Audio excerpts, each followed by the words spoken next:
be resilient enough to be able to endure with the Japanese lessons. Because trust me, I was not ready for that. I was just slapped.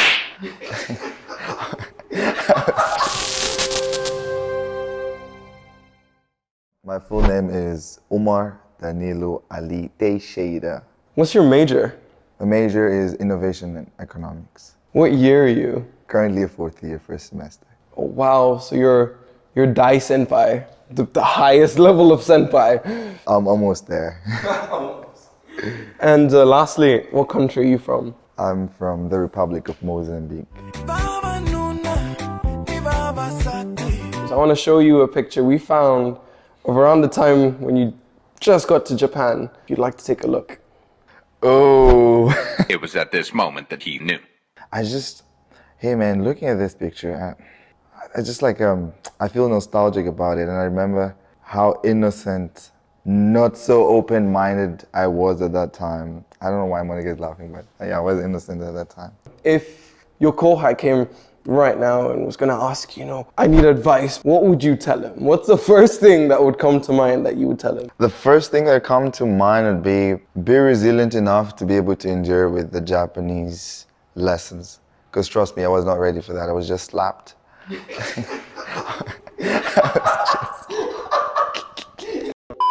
I remember the very first time I got into Japanese class. I was so excited. I was like, I had my tobiras, they all knew.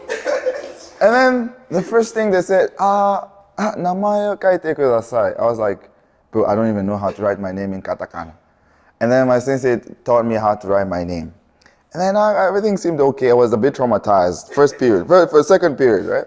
And then after lunch, they said, you know what? Let's do hiragana and katakana lessons, and tomorrow we have a quiz. I said, what? Tomorrow? Tomorrow quiz? Already? I said, tomorrow? The moment I get into the quiz, I see my name, and in that part where you have to write your name, I can't even write my name anymore. So I'm not confident anymore. I can't write my own name. So you can imagine, right? I was like, okay, hiragana, and I think out of 35, I think I got like 5 or 6 out of 35. And then I thought maybe I was like, you know what? I still have some bit of time, I can recover. And then it's just got worse.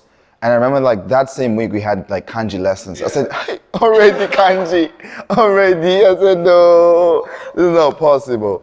And then I just realized that that's just how things are done here at APU, and I just accepted it, man. Like I would go through, from classes to AP house, I just go to Ofuro, try to study as much as possible. But it's just like I didn't have that senpai support, because I realized a lot of communities like really helped like their kohais, like with past papers, with probably tips and tricks. For me, I was just on my own, man. I had other African friends, but we all on the same boat. It's just like very confused, very, very confused. And imagine it was winter time, man. You're being slapped by Japanese, the weather is not helping you at all. And sometimes the funny part would be like, when you actually do start working on the quizzes from foundation 2, 3, when you get, a bad score, a bad mark, you have 6 period classes, right? Yeah. Oh, those ones are the worst. Because I always knew I never performed well in those quizzes. So one time sensei, out of respect to me, I knew I never got like good grades. So every time after the quiz, it's just like write a note, like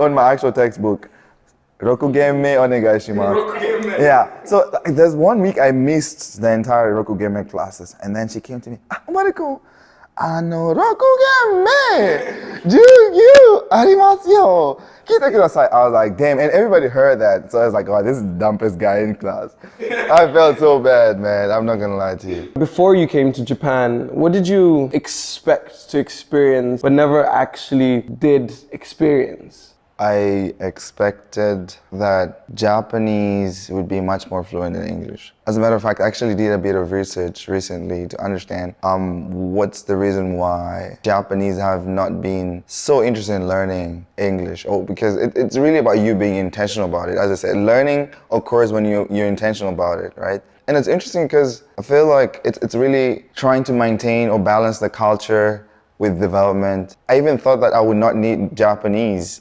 because Japan is such a developed country, right? If you look at like the G7, G20, Japan is always in the top 3. And I assumed that I would probably be like seeing everything in half English, half Japanese. But the reality was everything is in kanji.